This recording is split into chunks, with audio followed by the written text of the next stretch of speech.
Hello, Megan. How are you?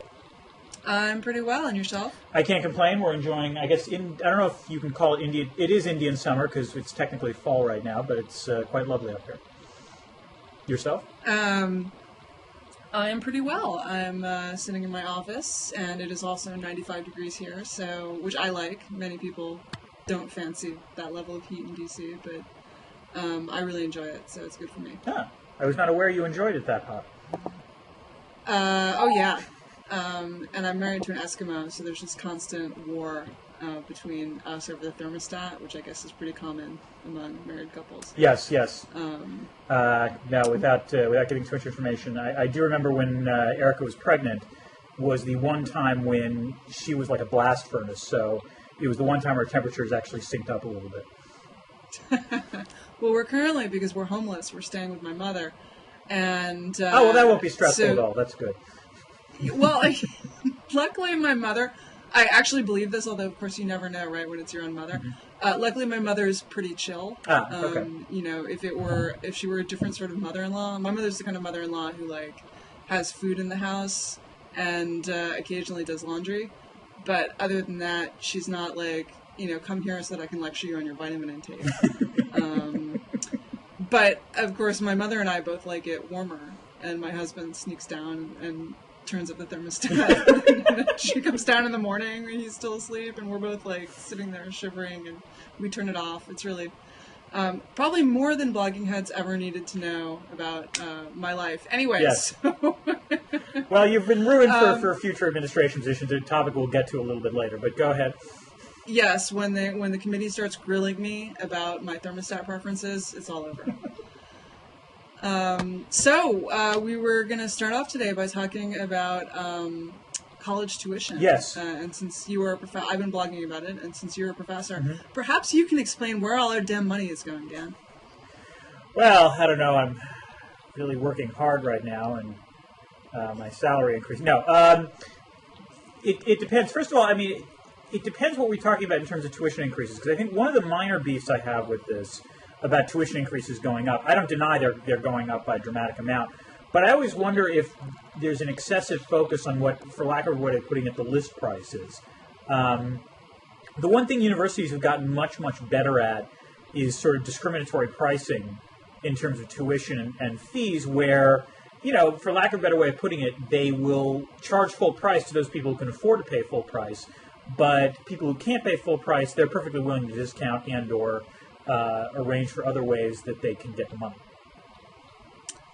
I think that that's kind of true, but I would add some caveats to that. Okay. I mean, the first is that that's much less true on the state university side, which is where, you know, you and I both went to fairly elite schools, and there's a tendency to sort of like think of what you experienced as being typical, very similar to what most of the country goes which to. in fact it's not. Most people do not go to expensive private schools. That's right. And so, by the way, I'm just going to let the audience know here that we have a motion sensor in our office, and due to the placement of my chair, my light will go off periodically if I do not like randomly start waving at the motion sensor, which is why I'm doing that, not because I'm like taunting Dan who can't see me. You know what? Just in sympathy with you, every once in a while, randomly, I'll just wave as well. You know. So I think the first thing is the tuition's gone up at state universities too, yeah. And it's not because they've gotten so much better at this exquisite price discrimination. Yeah. The other thing is that, like, while that was true prior to the financial crisis, in a lot of places it's now not true, and people are having to leave school because they're not making up these grants. Right. But the option that they did not explore was cutting the cost of going to the college, right? Yeah. So I think that, you know, there's definitely an element of price discrimination, but even 20 years ago, which is terrifying to think that it was 20 years ago when my parents showed up at the University of Pennsylvania to drop me off, but even 20 years ago, something like 70% of the kids at Penn were on some form of financial aid. Right. No, I think that was probably true at Williams as well. The tuition has gone up at Penn a lot. So they were price discriminating even then. So I'm not sure that explains to me what's happening with the tuitions now. And, you know, like my explanation, which, you know, is maybe a little bit less charitable, is that with student loans, with the increasing prevalence of student loans, that it's allowed students to monetize more of the future benefits of getting this college degree now. Oh, yeah. And when they're doing that, the colleges get to take the rake off. So the colleges are taking a bigger percentage of your future earnings than they used to be able to, because they used to be constrained by whatever money you happen to have in your pocket at the moment. Well, no, I mean, I don't disagree. This is a classic sort of expansion, expansion of credit availability. Therefore, it allows. I think it is also, I think it might be partially also due to increases in inequality, which means you can then make the higher price extremely high, knowing that you're not. Again, most people are not going to pay that, but you really can soak the rich, soak the uber rich that way. But go ahead. I mean, I think both elements of the story are at work.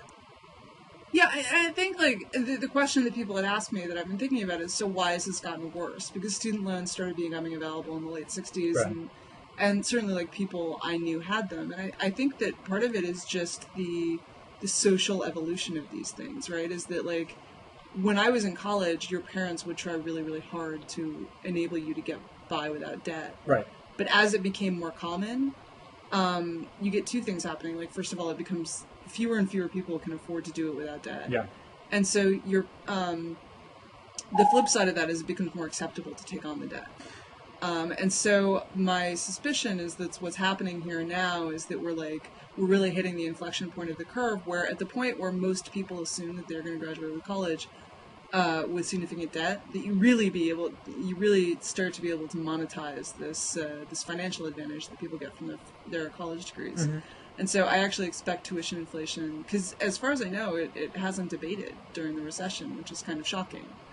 No. So I expect this to go for some time. What I don't have a good handle on is what the money is being spent on, because you talk to administrators and they blame the professors, and of course you talk to professors and they complain about the sports programs and the proliferation of useless administrators, and then everyone complains about the fact that students apparently expect to live in something akin to a 4-star hotel for their entire 4 years there. I'm going to blame the students, but in a second. But go ahead. Well, I'm interested to hear your perspective. Well, all right. First, let me give the following two caveats. The first is you're obviously talking about my bread and butter here, so I might be somewhat biased in terms of my attitude about this. But the second thing is that part of the reason I became an academic in the first place was because of my sheer and total allergy to administration and accounting, which means I probably am not genetically predisposed to even understand this.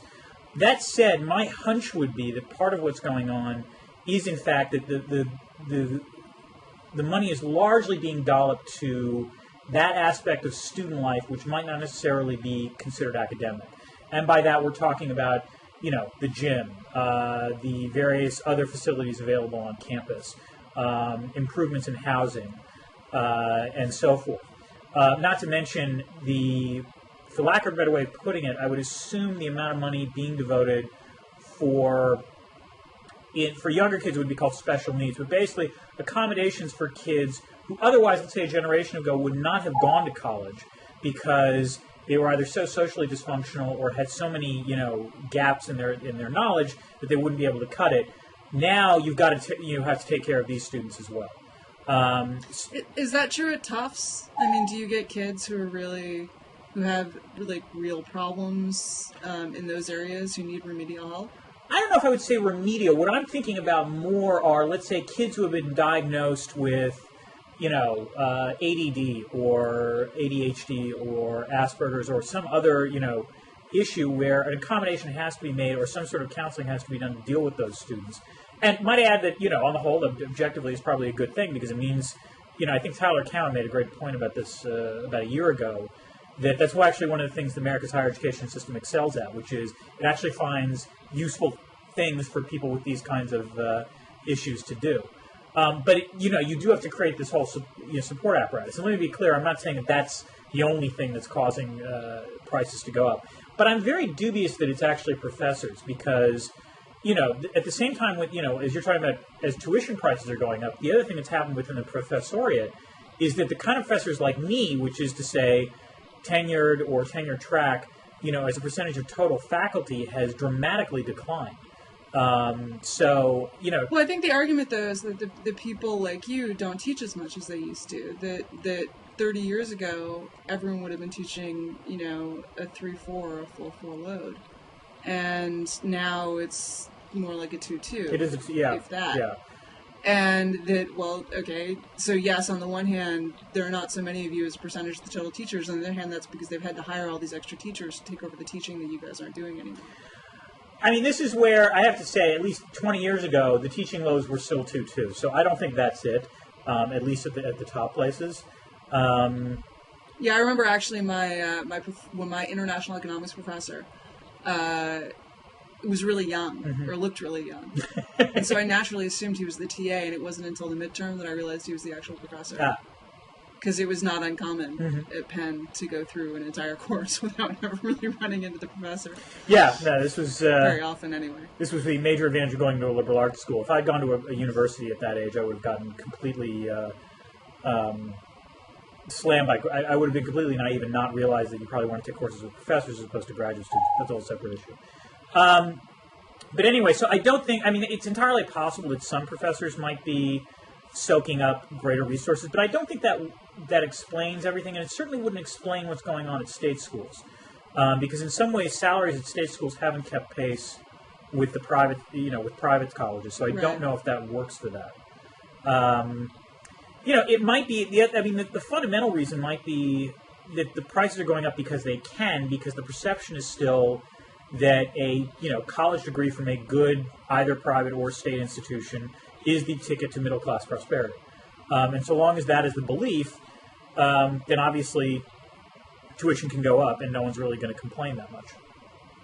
Well, I think the question then is, Brian Kaplan, among others, has been having this long argument, is how much of college is signaling, which is to say that, the degree isn't what you do in school has nothing to do with why employers want to hire you. Yeah. It's more to do with the fact that you can prove that you're the kind of person with the social, intellectual endowments that will allow you to spend 4 years in college and graduate. Right. And how much of it has to do with the actual skills that you impart. I tend to lean on the signaling explanation, which doesn't make the professors I know happy. But Megan, you ignorant slut. Let me go on. No, go ahead. Well, I mean, I think the thing that I really notice is that faculty are in no way, basically, they're not really selected for their ability to teach, right? I mean, it's important, and everyone talks about caring about teacher evaluations and so forth. Yeah. But that really isn't what gets you tenure. No, it's not. And it really isn't what gets you hired. No. And they don't actually invest at all in improving. You can say that they do supervisory things, but in general, the amount of effort expended on improving people's teaching ability is pretty minimal. At least from everything that I know from the people I've talked to who are academics, that if the actual education were such an important component of this, why doesn't anyone at the university invest any effort? I'm not saying that teachers don't invest effort in teaching. Yeah. I'm just saying, at monitoring, improving, etc., the effectiveness of the teachers. We've all had some really just horrifying teachers who were very good researchers, but really terrible teachers who didn't manage to get anything across their classes at all. And given that that's really common, but I've never had a really good teacher who just sucked at research. I've got to I mean, adjuncts or whatever, but in general, I've never had a tenured professor who was not a good researcher, but just so fabulous at teaching kids that it didn't matter. Right. I don't understand how education could, in fact, be the priority of these institutions, or why they're set up that way if it is more skill imparting and less signaling. Well, okay, this is where, again, to be fair, I think we talked before about the bias you have going to an elite school as opposed to a state school. I actually think that bias kicks in here because there are universities and colleges where, in fact, teaching is the primary, criteria through which people will get tenure. But then I think the question is, why are the best jobs going to the people who go to the schools that do the least to try to teach? Because why is the signal most valuable? Why is a diploma from Harvard where they don't invest any effort at all in making sure that the people can teach well? Why is that so much more valuable than a diploma from Arizona State where they actually spend a lot of time making sure that the people they have know how to teach. Okay, I'll give you two answers. The first answer, and this is the official answer I'm required to give you as a professor, is, hold on, let me get into character. Megan, you don't understand. Teaching and research are complementary tools. If you are doing cutting-edge research, it means that you are right at the outer frontier of knowledge that's being created. And only by being out on the knowledge, frontier can you communicate the most cutting-edge knowledge to your students. And therefore, the people who take, classes from people who are doing, really sophisticated and rigorous research will be imparted with much greater and more sophisticated knowledge than those who are just being taught by assembly line PhDs. That's the official answer. The unofficial answer might be as follows, which is, how to put this? It's possible that if you do have professors who are not necessarily the most communicative, the clearest of professors, but they're probably pretty good at putting together a syllabus, then in some ways, for you to do well in that class, you actually have to be able to have the skills to learn on your own. As opposed to, let's say, going to a normal state school where you would just have a teacher feed it to you like pablum. And therefore, the students who manage to excel at the places like Harvard and Stanford or what have you are clearly not just smart, but they're actually self-learning. And therefore, in some ways, higher skilled than the ones coming from a cookie-cutter state university. But that sort of implies that grade inflation at Harvard and similar schools is such that, first of all, if half the class is an A- average, how do you know who excelled? I guess you can pick out the people who really just didn't do anything and barely showed up for class and didn't read the syllabus, but aside from that, you don't actually know who's managed to teach themselves in one of these courses where the professor, really can't be bothered to do more than pull himself out of bed every third morning. It's really hard to do, Megan. No, I'm sounding really terrible. I've had amazing professors. I'm sure that you are one of them. It's not that I think that professors don't work hard. Yeah. I did get the sense at Penn that they weren't really particularly interested in us. That they had just sort of thought of us as these obstacles to doing what they were really interested in doing, which was not talking to a bunch of undergraduates about how we felt about Uncle Tom's Cabin or calculus or whatever. I've never had that feeling, Megan. I don't know what you're talking about. But take math, right? We had a large number of TAs who didn't speak English. Mm-hmm. My TA in first semester calculus was so incomprehensible. I flunked the course for a number of reasons. I subsequently learned. Now it comes out. Now the bitterness comes out. I was a horrifying student. Okay. Really, I was terrible. My freshman, I was one of the classic almost flunks out early in her college career and then comes back and has a 4.0 after she figures out that no, really, you do have to do the work and show up for class. Mm-hmm. So I can't blame that on him, but a lot of my classmates really did. There was no possibility of getting any help. They didn't understand anything. So in some sense, yes, you had to be either a miraculous self-study in calculus, because you certainly couldn't get any assistance at all from the TA because he was, I think, Hungarian. And it wasn't possible to understand anything he said. Mm-hmm. The word derivative turned into da-da-wa-da. And I think he was especially bad, and he may have had some sort of additional speech impediment. Mm-hmm. But it's not uncommon that you have, in the sciences and in math, these TAs who literally just don't speak enough English to communicate anything to a student who's struggling at a top-level university. And that strikes me as sort of arguing, again, that they're not that invested in communicating anything in particular to the undergraduates. And yes, if you're a self-starter, you can get through. But even very smart kids who are quite motivated do have trouble with things from time to time. And I think, the tests don't, if a professor is bad, often the tests don't measure anything, right? Because again, they're not invested in building, and I'm not in any way attempting to build a blanket indictment. I'm not saying this is more common than not. Mm-hmm. I'm just saying that the existence of these people, that the universities clearly just aren't interested in sort of investigating or stopping or improving, indicates to me that the university itself does not perceive this to be a problem to its core mission. Well, so okay. I'm going to be very careful and not sound like one of those tenure-bashing lunatics. I mean, I'm against tenure for a whole host of really complicated reasons that have nothing to do with the belief that professors will suddenly turn lazy. Yeah. It's just like when I see the observed behavior of the administration and indeed the departments, they're getting rid of this is not their priority. And so I'm not saying it's a majority. It's just I'm saying that the actual education of undergraduates does not seem to be the thing that they're most focused on. Well, I mean, let me just... Individual professors may be very focused on it, but the mission of the university as a whole seems curiously uninterested in quality control of what they have declared to be their core mission.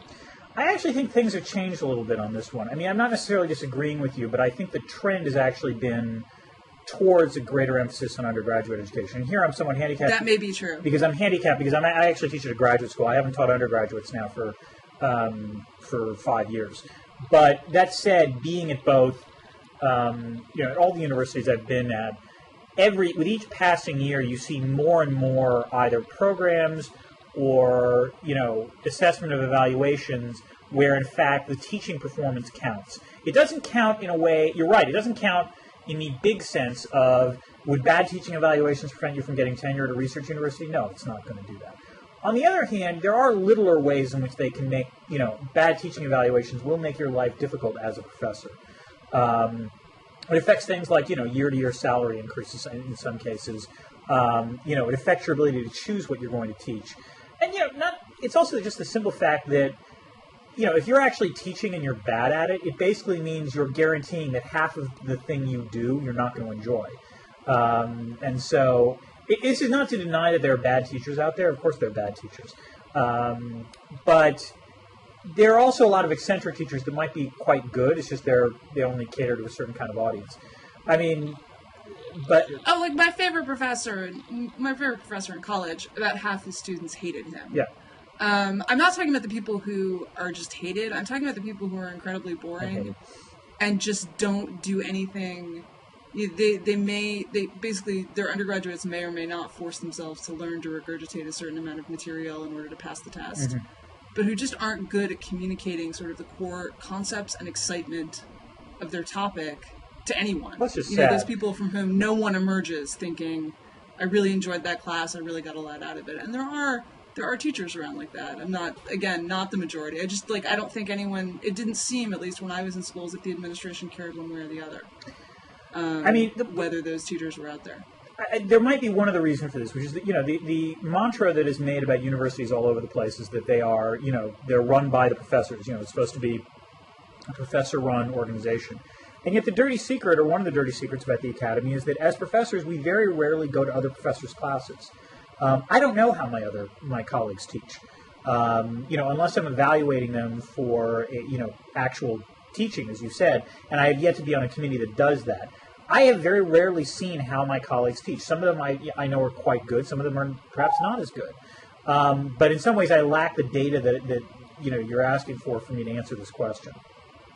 Well, I guess what I think is that if this stuff were actually an important component of people graduating, someone would be looking at it, right? Someone would be attempting to determine how much value they were adding. There would be competition between universities to add more value to students. I don't see any of that. And so what it seems to me is more likely is that the problem is the prime component is that you have managed that kids who come out of Williams or Harvard or what have you are bright, motivated kids from usually the upper middle class or above.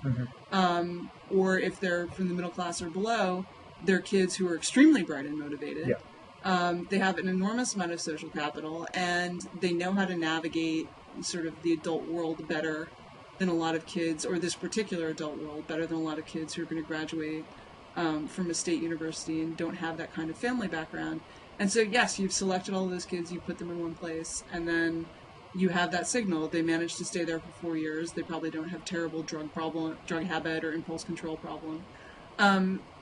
It strikes me that that's likely to be the larger component of what universities are offering to employers and what those degrees offer to employers, simply because if it weren't such a large component, if the actual education were a larger component, then someone would be attempting to assess that. And it's really hard to assess. Well, part of the problem is the assessment aspect, which is when you talk about assessing research output, that's actually relatively easy to do in a lot of places. You're assessing journal articles. You can even do things like hit factors and citation counts and so forth. That's relatively objective, for lack of a better way of putting it, and pretty straightforward. The only way that people have to measure teaching is from student evaluations, and you know as well as I do that there is a real problem with relying too much on student evaluations. Because they go to the easiest and the best-looking teachers. Yes. You want that chili pepper. I assume that your evaluations are extremely high. Yes, as far as I know, but, it's been that's... No, not because of that. I think my evaluations are high because I weed out crybabies within the first 2 weeks most of the time.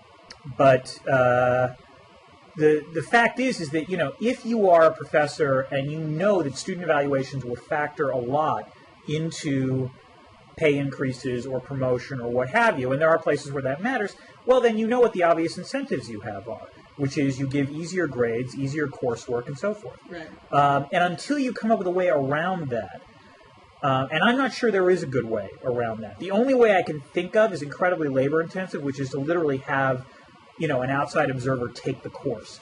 And even there, I'm not sure that's great for a variety of reasons. Then it might be... The outsider would presumably also get pissed off when you gave him a C. Exactly, yes, or the outsider would be pissed off he's got to be in the class or something like that. The point is that this might be an instance where it's not so much pernicious, but it might be measurable outputs. Because you can measurably, measure the research output better than you can the teaching, universities feel safer relying on sort of knowns rather than unknowns. But you're right. Go ahead. I think that's totally fair, and I don't want to push this argument too far. I guess what I'm trying to say is this: if a college like Williams felt like it could actually increase its status, it's the career prospects of its graduates, its own status, the amount of tuition it could charge, if you want to be mercenary about it, by actually producing, increasing the quality of its graduates. If it felt it had that power, I feel like it would be trying a lot harder than any school I've ever observed is actually trying to increase the quality of the product it puts out. Mm-hmm. I feel like there's a lot of effort going into increasing the quality of the product you take in by becoming more selective. But I don't feel like I see this all-out push to really, really try to produce a better undergraduate, a better graduate. Well, in some ways, that's because they don't think that they can. What I'm about to say makes a professor somewhat superfluous, but in some ways the two are related, because you can argue that the best source of education you'll often get, the best source of learning you'll get as a student, is not necessarily from the professor, but it's from your fellow students. So if you do a good job of selecting a high-caliber group of smart people, just simply being surrounded by them automatically, almost by osmosis, it makes you a better, student. The people at, the career people, I think it was, at Chicago told me, basically we could put you guys on a cruise ship for the next 2 years and we get about the same outcomes. All right, well, speaking of, we should... I don't know why they didn't. It would have been cheaper. Yeah, and also a lot warmer, obviously, for you. Exactly. Now that I think about it, given your predilection for 95-degree weather, the fact that you went to Chicago is quite startling. It was, believe me, part of my predilection for warm weather was founded while walking my bull mastiff through the 15 below across the windswept expanse of that park on 54th and Kenwood. Ah, yes. I used to think I would actually die and pass out in a snowdrift, and they would find me come spring. But on to the next, we should probably leave the topic of college tuition and move on to some other burning issue of the day. Well, speaking of half-assed efforts, let's talk about the Republican pledge to America. Is it Pledge to America? Yes. Yes. Pledge to America. Which, was released, I think, yesterday or the day before. I haven't seen too much of it, but I will say I did look at the foreign policy section, and I had two thoughts. The first is there's actually not a lot there. The only issues they tackle are Iran, Guantanamo, and immigration. And the second is I'm actually in a really good mood because those are the only issues they tackle. And therefore it suggests that, in fact, foreign policy is not going to be hostage during the midterm elections, and therefore even if the Republicans take over the House, it actually won't have that much effect on U.S. foreign policy. I but briefly perused the economic part because I'm on deadline for something else, and I just didn't have time to devote the attention I felt it really deserved before I wrote about it. So I haven't written about it yet. My first take is just that, it's nice that they put everything down on paper. I think that I don't understand why we're talking about extending the Bush tax cuts. I do understand politically why we are. Yeah. But it just continues to bewilder me that both parties are bashing each other over the head about the deficit, and they're both so determined to expand somewhere between $2 trillion and $2.7 trillion worth of tax cuts that we could be using to close the deficit that everyone keeps saying they really care about closing. Yes. Well, I have to say, I'm about to say something that's very rare, which is I actually agree with Paul Krugman on this. He had his column today. We pointed out that if you took a look at took the pledge seriously, they basically say we want to seriously cut the deficit. We don't want to touch entitlements, and we're not going to touch defense spending, and we're not going to raise taxes. Go. Well, we're going to have the federal government shopping on double coupon day from now on, I think that all of these things are ridiculous. Yes. And it gets more ridiculous. I think in the past 2 years, it has gotten ever more ridiculous because the Democrats and the Republicans both want to claim the mantle of deficit busting, and both parties now have the most hog-wild. In each party, their most recent president has set new records for post-war hog-wild spending. Actually, that's not true in the case of Bush. I shouldn't say that. Reagan was worse. Yeah, as but since Reagan's their hero, then that's not really very helpful. I mean, it's just, if you don't want to balance the budget, just say so. Okay, I don't agree with you, but just admit it. The Democrats are, on the one hand, claiming that they want to balance the budget, and then they're just declaring, they pass pay-go rules, and they just declare everything they want to do emergency spending. Right. And the Republicans say they want to balance the budget deficit, and their sole answer to the Democrats' newest budget-busting scheme, which is the extension of the middle-class tax cuts from the Bush tax cuts, is to add to it by extending them for people who make over $250,000 a year. Just the entire thing is, to me, totally ludicrous. And I've said this for years. I said that no one cared about the deficit. I said that Democrats, loved bashing Bush about it, and as soon as they got in, they would change their tune, and I turned out to have been completely right. And Republicans suddenly went back to caring about the deficit, right. And as soon as they get in, they're changing their tune. Yeah. I was also completely right about that. I just wish we would stop talking about it. We might as well just prepare for default and do it. Wasn't part of this, what I found interesting about the pledge business was the way in which actually conservative activists and bloggers were really disappointed with what came out of it. And I assume that part of this is that in some ways the Republicans are in an impossible situation, which is they want to somehow tap the enthusiasm of the Tea Party activists without actually doing what the Tea Party wants them to do. Which is, as I understand it, the roots of the Tea Party activism are truly in, they actually want to see, serious deficit reduction. But the only way you can actually do serious deficit reduction is, as we know, by raising taxes and cutting entitlement spending and cutting defense spending in addition to everything else. And those things, last I checked, are really unpopular with a large swath of voters. But that's sort of like saying, I want to be a size 6 and run marathons. I just don't want to do the part where I stop eating and go running. Yeah. I mean...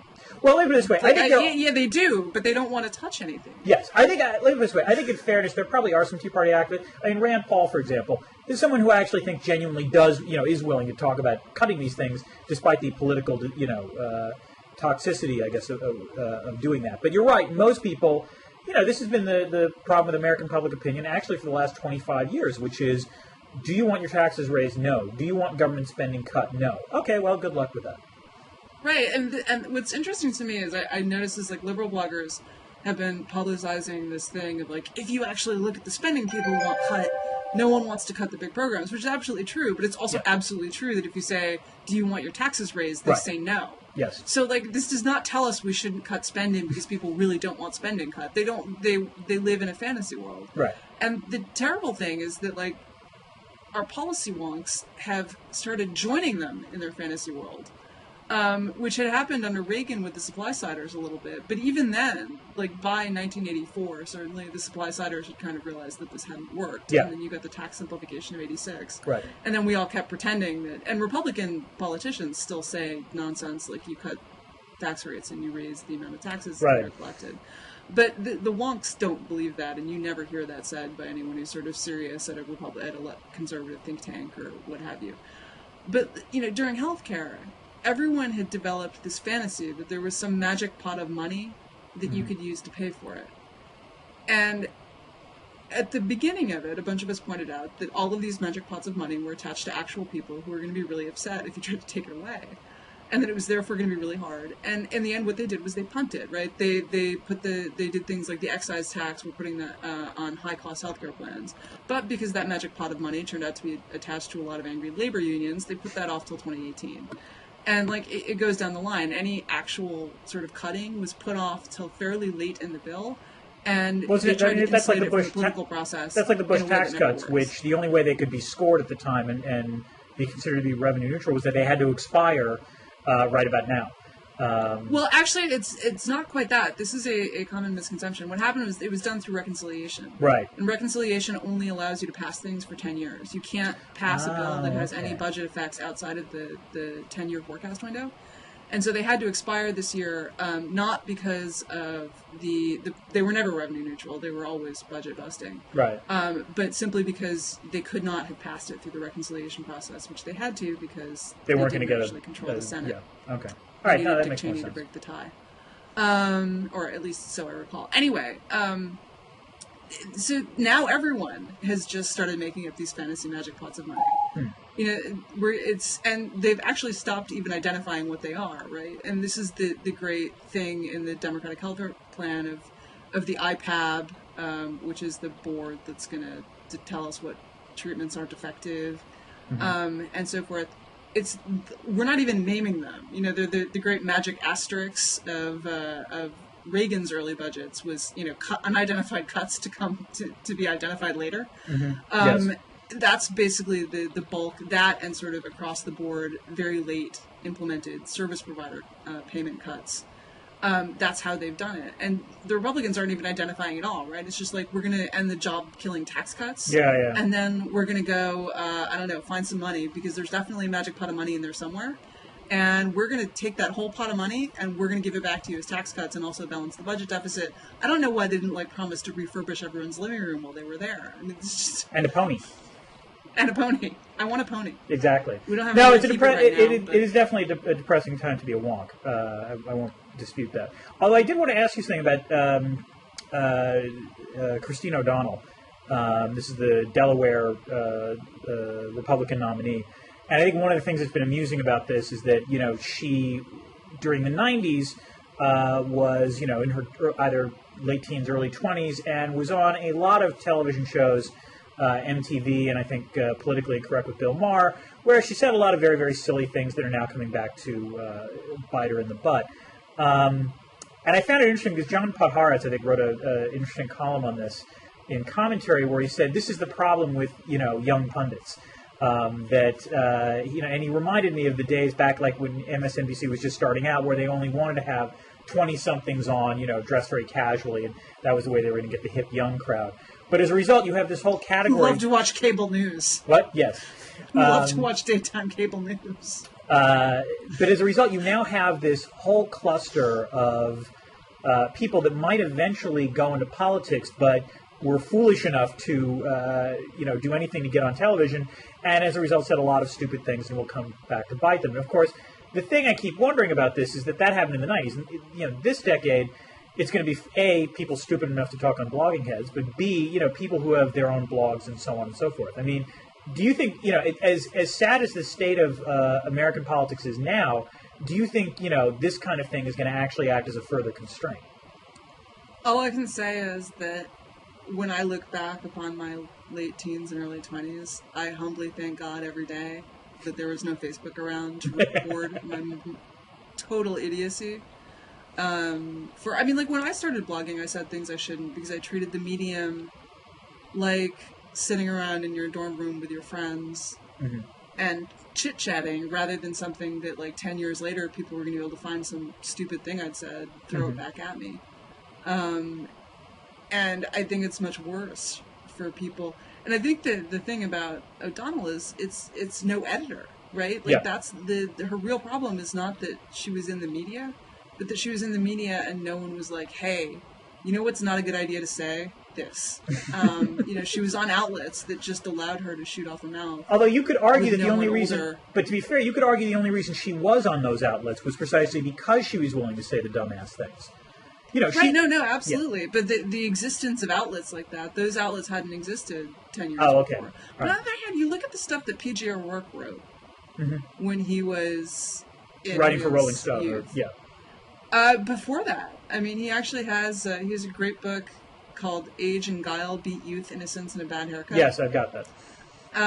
And you look at some of the stuff he wrote, it was crazy. And he tells all of these stories that are crazy. Yeah. And involve him fishing for a gun in the newspaper office that he was in while high on drugs with his, 3 buddies who worked at this alternative newspaper that he'd started. And yet he still not only is working, but has 3 kids, a wife, a house in New Hampshire, and an SUV. So maybe the trend started long before us, and I think maybe part of the answer is just that. I think it's kind of, you look at the people on Facebook and you think they're but for the grace of God go I, but you also think this person is irresponsible and perhaps should not be entrusted with a job in my organization. To be fair, I mean, the P.J. people O'Rourke, their age are just going to be like, whatever. But P.J. O'Rourke hasn't tried to go for a Senate confirmable position and or run for office. What P.J. O'Rourke did was he mellowed from being a young, reckless pundit to an older, still funny but somewhat more mature pundit. If you pursued that track, that's fine. You're not going to get condemned for things you said at a younger age. It's more whether or not people who start off trying to make their name in the media and then try to enter politics or policymaking get into trouble because of what they were doing back during their media days. My hunch actually... go ahead. No, go ahead, please. My hunch is that you're going to have 2 waves here. The first wave are going to be for lack of a better way of putting it, this generation's Bill Clinton's, which is... I mean, if you remember, Bill Clinton back during Vietnam was actually far-sighted enough, and you could argue politically disciplined enough or nauseating enough, take your opinion, to know that what he did on Vietnam was going to affect his political viability down the road. I remember he wrote this famous letter to his draft board, to his senator, talking about political viability when he's 19. So there are those kind of people who are going to manage to successfully wade through the Facebook/Twitter/blog era because they could see, unlike you or I, could see down the road at 19 and figure that out. And then I think those people should be herded up and put in camps. Well, and then 10 years later, what's going to happen is that eventually there is going to be sort of a blanket amnesty because enough people will have done enough stupid things such that much as is now perfectly fine to go to college and take out large loans, it will be perfectly fine to have said stupid things on Facebook and or blogs, what have you, in your 20s and then still run for office in your 30s. Well, we now know that our president did cocaine, right? And that we're pretty sure that the president before him did cocaine and was an alcoholic, and that the president before him smoked pot, and I'm going to guess he did in fact inhale at some point. Yeah. I've always loved Barney Frank's line to that. Which was what? Speaking as one of the few people in Congress who will admit that he not only tried pot but inhaled, Mr. President, I think that may have been your problem. Because Clinton had said, I didn't inhale and I didn't enjoy it, so I never did it again. That's fair. But I think that there's going to be... I mean, I take back my remark about camps. I don't think anyone should be put in camps, not even yuppie larvae. But I think it is sort of tragic to be someone who's so focused on running for office at the age of 19 that you're doing things to preserve your political viability. I mean, preserve your dignity, fine. But just to make yourself able to, go try to get hordes of people to vote for you when you're 45, it's sort of really depressing. And I think that you're right. I think that it's eventually it will just be too many people. And we can't shut, many of the most interesting and indeed thoughtful and, responsible, sober people did ill-advised things of one sort or another when they were young. Mm-hmm. But I will also say that I think that the idea of going from the media into politics is just generally a bad idea. Okay. The sort of people who are good media figures are probably bad politicians. This, by the way, is why I don't think Sarah Palin is going to run, but that's a whole separate issue. Because I think she's actually... I think... Yeah. Can I just interrupt to Sure. say that I think that liberals are making Sarah Palin powerful, and I wish they would stop. I just wish they would stop talking about her all the time. Because the only, I really do feel that 99% of her appeal lies in the fact that liberals really hate her, and they talk about her all the time. And so people who really hate liberals think, well, if they hate her, if Then they're that's who I worried want about to her, know. she must be really powerful and awesome, and she's not. Yeah. And if they would just stop talking, the problem is she's so good for rallying the liberal base that, everyone loves sitting around talking about what lunatics all the people who disagree with them are. So, finding Sarah Palin, I know I'm going to get flamed by all my commenters for saying this, but it's not a secret that I really dislike Sarah Palin. So. Yeah. But I think she's really good at the media, and as a result, in some ways, she's Exhibit A on this. But that's a whole separate. I don't disagree with the getting off the Palin obsession, because last I checked, she actually doesn't hold any political office, so I really don't care. Yeah, and I think the thing is that, I don't even know how she could be viable. She resigned from her governorship of Alaska after what, 3 days? Yeah. Well, okay, I exaggerate, but right. Someone who can't be bothered to stay in the elective office that they took shouldn't have a good excuse. It wasn't like my husband has cancer and we really need the family time to nurse him. It was just kind of I don't feel like being governor anymore. What's interesting is that she actually could have used that as an excuse, not the husband, but she has a child with Down syndrome, with severe Down syndrome. That actually would have been, in my opinion, in some ways, a perfectly valid excuse, but she didn't use that. Yeah, she just sort of left, and I don't understand how that anyone could even consider. I can't imagine that wouldn't become a fairly serious issue if she actually ran for office. Oh, it will be a fairly serious issue, which is why I don't think she'll run for office. She'll tease and she'll be coy about it, and she will. She'll pull a Cuomo in a lot of ways, but she won't actually run. At least I don't think she will. So who do you think is going to run? I'm still the Republican side is. I don't see a lot of fresh voices. When Obama gave his convention speech in 2004, one of my colleagues walked in and he was like, "That guy's going to be president of the United States." Huh. And I don't see anyone like that on the Republican side. I haven't paid too much attention to this. Mostly I paid attention to the ways in which I think Palin won't run. But, who Pawlenty's going to run. I assume Mitch Daniels is going to run. Romney's obviously going to run. Huckabee's going to run.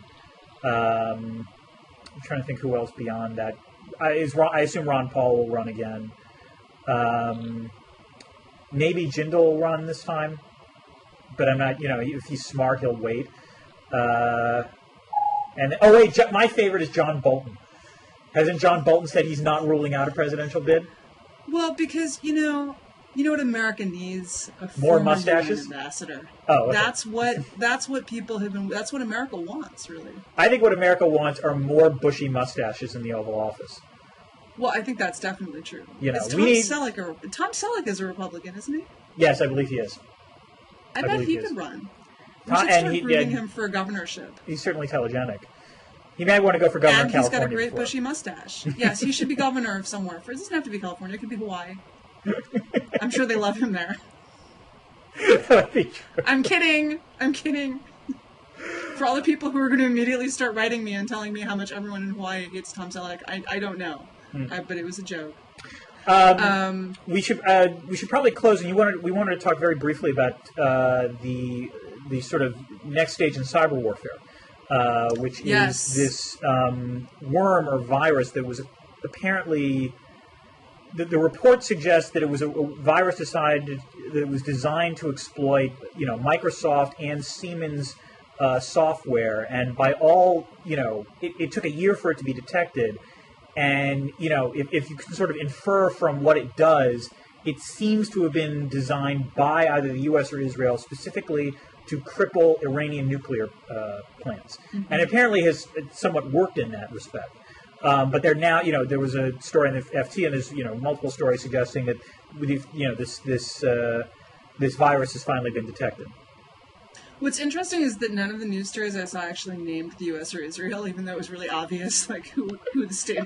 You didn't really think Canada had engineered this, Sweden's cyber attack on the Iranian nuclear. And I guess maybe I don't want to put anything past Sweden. Yeah. Don't mess with the Swedes or the Iraqis. They might have incentive to do that, or the Saudis. But like the very clear implication was it was the U.S. or Israel, but none of the news reports mentioned it. I'm fascinated by this. Mm-hmm. I have to say, I suppose it's imperialist, but given my sort of aversion to the proliferation of nuclear weapons, I'm pro. Yeah. I'm pro the virus. I think it was a nice, neat, non-death-inducing way. I hope that no one was killed. Well, that's one of the as far as we know, no one was killed. Although one of the ways in which it was reported was this was the first time there was a cyber attack that was designed to create a physical outcome, in the sense that it didn't just paralyze software, but it clearly led to, in essence, it was industrial sabotage.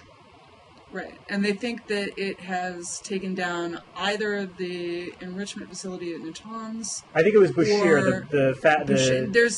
There was one guy who was arguing it was Natanz and not Boucher. It would obviously make more sense to try to get Natanz because Boucher is less of a proliferation threat. But frankly, it probably was targeted at both. I have mixed feelings about this. I agree with you on the whole. This is exactly the kind of thing I presumably want my government to do because I don't want Iran to have a nuclear program, and this is the kind of thing that means you don't have to go to war. So I definitely approve of that. I think the one thing that bothers me, or the one thing I'm wondering about, is sort of the distribution of, for lack of a better way of putting it, cyber capability. In other words, it's clear that the U.S. is, way out. As much as there was a lot of concern, particularly last year, about whether or not the U.S. is vulnerable to cyber attack, U.S. offensive capabilities on this area are far and away superior to almost every other country. The concern I have is how long does it take for other countries to catch up? So, in other words, I think one of the I think one of the things that makes me squeamish, I'll use that word, is it's great that the U.S. has gotten away with this. One of the things I'm wondering is at what point will the U.S. be the target of this kind of attack rather than the sender of this kind of attack? Oh, I think there's no question that the U.S. is going to be the target of this sort of attack. Yeah. And there's no, it really is, it's like something out of a science fiction novel come true, right? It is suddenly we're not worried about the physical attack, we're worried about how do you... I would say a couple of things. From what very little I've been able to glean about what they think went on at Natanz / Boucher, probably both. The Iranians do not seem to have been running even as good security as I ran for the non-trading components of the bank networks I used to support in the 90s, back when the tools for running security were a lot more primitive than they are now. So, like, standard for if I had a nuclear facility like this, just me, no one would be allowed. Do you have a nuclear facility like this? I don't. Okay, just wanted to get that out of the way. We are looking to if we ever manage to buy a house, we're going to put one in the garage. But we don't have room for one right now. Okay. Because as I mentioned, mother's spare bedroom, exactly as lame as it sounds. No, I love my mother. But back to the nuclear facility, I wouldn't allow anyone. There would be no network to the outside. It would be a closed network. Right. There wouldn't be USB drives coming in. There wouldn't be it would be very carefully controlled. You would burn it on, if you wanted data, you would burn it on CD or you wouldn't bring it. Right, but that's even if it works like that, one could imagine ways in which this would still be inserted into the software program. Possibly, but if your facility is actually off the network and you're not allowing potentially infected media in, it seems kind of clear that if this stuff was actually spreading off USB drives, you're letting people bring random thumb drives, or what are they taking out on the same thumb drives? Just crazy stuff. Well, to be fair, it might not have even been. This could be. One would assume that one other way in which the software could have gotten through would have been an actual, agent trying to put it in. But I don't want to. The problem is we don't know how that would happen. We don't know. You're very right, but it's spreading. So maybe, if it spread, then it came off of somewhere. That's a good point. Which means that you're tapped into somehow this facility is tapped into a network in a way that seems really surprising to me. But yeah, I'm sure that we will be hit by this sort of attack, and you can't prevent all potential ingresses. My understanding is that the DoD defenses come pretty close. They've got their own hardened internet that's only for... So I think it's going to be a lot harder to break in than it is for a country that doesn't have the resources to have its own special hardened intranet that functions completely separately from the rest of the network. Megan, I apologize. We're going to have to end this now. I have to pick up my kids, I'm afraid, from school. Okay, well, it was been good talking to you, and as always. Hopefully we'll talk again soon. Have a good weekend. Cheers. Bye. And since you're a professor, perhaps you can explain where all our damn money is going, Dan. Well, I don't know. I'm really working hard right now, and my salary increase. No, it depends. First of all, I mean, it depends what we're talking about in terms of tuition increases, because I think one of the minor beefs I have with this about tuition increases going up, I don't deny they're going up by a dramatic amount, but I always wonder if there's an excessive focus on what, for lack of a way of putting it, the list price is. The one thing universities have gotten much, much better at is sort of discriminatory pricing in terms of tuition and fees, where, you know, for lack of a better way of putting it, they will charge full price to those people who can afford to pay full price, but people who can't pay full price, they're perfectly willing to discount and or arrange for other ways that they can get the money. I think that's kind of true, but I would add some caveats to that. Okay. I mean, the first is that that's much less true on the state university side, which is where, you know, you and I both went to fairly elite schools, and there's a tendency to sort of like think of what you experienced as being typical, very similar to what most of the country goes which to. in fact it's not. Most people do not go to expensive private schools. That's correct. And so, by the way, I'm just going to let the audience know here that we have a motion sensor in our office, and due to the placement of my chair, my light will go off periodically if I do not like randomly start waving at the motion sensor, which is why I'm doing that, not because I'm like taunting Dan when he can't see me. You know what? Just in sympathy with you, every once in a while, randomly, I'll just wave as well. You know. So I think the first thing is the tuition's gone up at state universities too, Yeah. and it's not because they've gotten so much better at this exquisite price discrimination. Yeah. The other thing is that, like, while that was true prior to the financial crisis, in a lot of places it's now not true, and people are having to leave school because they're not making up these grants. Right. But the option that they did becomes fewer and fewer people can afford to do it without debt. Yeah. And so you're the flip side of that is it becomes more acceptable to take on the debt. And so my suspicion is that what's happening here now is that we're really hitting the inflection point of the curve, where at the point where most people assume that they're going to graduate with college with significant debt, that you really start to be able to monetize this financial advantage that people get from their college degrees. Mm-hmm. And so I actually expect tuition inflation, because as far as I know, it hasn't abated during the recession, which is kind of shocking. No. So I expect this to go for some time. What I don't have a good handle on is what the money is being spent on, because like you talk to administrators and they blame the professors, and of course you talk to professors and they complain about the sports programs and the proliferation of useless administrators, and then everyone complains about the fact that students apparently expect to live in something akin to a 4-star hotel for their entire 4 years there. I'm going to blame the students, but in a second. But go ahead. Well, I'm interested to hear your perspective. Well, all right. First, let me give the following two caveats. The first is you're obviously talking about my bread and butter here, so I might be somewhat biased in terms of my attitude about this. But the second thing is that part of the reason I became an academic in the first place was because of my sheer and total allergy to administration and accounting, which means I probably am not genetically predisposed to even understand this.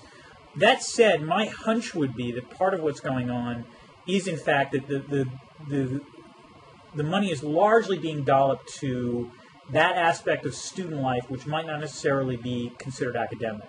And by that, we're talking about, you know, the gym, the various other facilities available on campus, improvements in housing, and so forth. Not to mention for lack of a better way of putting it, I would assume the amount of money being devoted for younger kids would be called special needs, but basically accommodations for kids. Hello, Megan. How are you? I'm pretty well, and yourself? I can't complain. We're enjoying, I guess, I don't know if you can call it Indian. It is Indian summer because it's technically fall right now, but it's quite lovely out there. Yourself? I'm pretty well. I'm sitting in my office, and it is also 95 degrees here, which I like. Many people don't fancy that level of heat in DC, but I really enjoy it, so it's good for me. Huh. I was not aware you enjoyed it that hot. Oh, yeah. and I'm married to an Eskimo, so there's this constant war between us over the thermostat, which I guess is pretty common among married couples. Yes, yes. No, without giving too much information, I do remember when Erica was pregnant, was the one time when she was like a blast furnace. So it was the one time our temperatures actually synced up a little bit. Well, we're currently, because we're homeless, we're staying with my mother. And oh, well, that won't be stressful at all. That's good.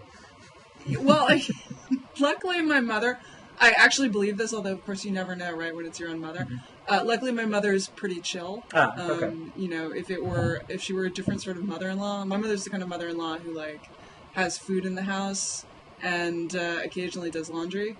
But other than that, she's not like, you know, come here so that I can lecture you on your vitamin intake. But of course my mother and I both like it warmer, and my husband sneaks down and turns up the thermostat. She comes down in the morning and he's still asleep, and we're both like sitting there shivering, and we turn it off. It's really probably more than blogging heads ever needed to know about my life. Anyways. Yes. So well, you've been ruined for future administration positions, a topic we'll get to a little bit later, but go ahead. Yes, when the committee starts grilling me about my thermostat preferences, it's all over. So we were going to start off today by talking about college tuition. Yes. And since you are a professor, I've been blogging about it. Kids who otherwise, let's say a generation ago, would not have gone to college because they were either so socially dysfunctional or had so many, you know, gaps in their knowledge that they wouldn't be able to cut it. Now you have to take care of these students as well. Is that true at Tufts? I mean, do you get kids who have like real problems in those areas who need remedial help? I don't know if I would say remedial. What I'm thinking about more are, let's say, kids who have been diagnosed with, you know, ADD or ADHD or Asperger's or some other, you know, issue where an accommodation has to be made or some sort of counseling has to be done to deal with those students. And might I add that, you know, on the whole, objectively, it's probably a good thing because it means, you know, I think Tyler Cowan made a great point about this about a year ago, that's actually one of the things America's higher education system excels at, which is it actually finds useful things for people with these kinds of issues to do. But, you know, you do have to create this whole support apparatus. And let me be clear, I'm not saying that that's the only thing that's causing prices to go up. But I'm very dubious that it's actually professors because, you know, at the same time, with, you know, as you're talking about, as tuition prices are going up, the other thing that's happened within the professoriate is that the kind of professors like me, which is to say tenured or tenure track, you know, as a percentage of total faculty has dramatically declined. So, you know. Well, I think the argument, though, is that the people like you don't teach as much as they used to. That 30 years ago, everyone would have been teaching, you know, a 3-4 or a 4-4 load. And now it's more like a 2-2. It is, yeah. If that. Yeah. And that, well, okay, so yes, on the one hand, there are not so many of you as a percentage of the total teachers. On the other hand, that's because they've had to hire all these extra teachers to take over the teaching that you guys aren't doing anymore. I mean, this is where I have to say, at least 20 years ago, the teaching loads were still 2-2. So I don't think that's it, at least at the top places. Yeah, I remember actually my did not explore Mm-hmm. was cutting the cost of going to the college, right? Yeah. So I think that, you know, there's definitely an element of price discrimination, but even 20 years ago, which is terrifying to think that it was 20 years ago when my parents showed up at the University of Pennsylvania to drop me off, but even 20 years ago, something like 70% of the kids at Penn were on some form of financial aid. Right. No, I think that was probably true at Williams as well. The tuition has gone up at Penn a lot. So they were price discriminating even then. So I'm not sure that explains to me what's happening with the tuitions now. And, you know, like my explanation, which, you know, is maybe a little bit less charitable, is that with student loans, with the increasing prevalence of student loans, that it's allowed students to monetize more of the future benefits of getting this college degree now. Oh, yeah. And when they're doing that, the colleges get to take the rake off. So the colleges are taking a bigger percentage of your future earnings than they used to be able to, because they used to be constrained by whatever money you happen to have in your pocket at the moment. Well, no, I mean, I don't disagree. This is a classic sort of expansion of credit availability. Therefore, it allows. I think it's also it is also, I think, it might be partially also due to increases in inequality, which means you can then make the higher price extremely high, knowing that you're not, again, most people are not going to pay that, but you really can soak the rich, soak the uber rich that way. But go ahead. I mean, I think both elements of the story are at work. Yeah, I think, like, the question that people had asked me that I've been thinking about is, so why has this gotten worse? Because student loans started becoming available in the late 60s, right. and certainly, like, people I knew had them. And I think that part of it is just the social evolution of these things, right? Is that, like, when I was in college, your parents would try really, really hard to enable you to get by without debt. Right. But as it became more common, you get two things happening. Like, first of all,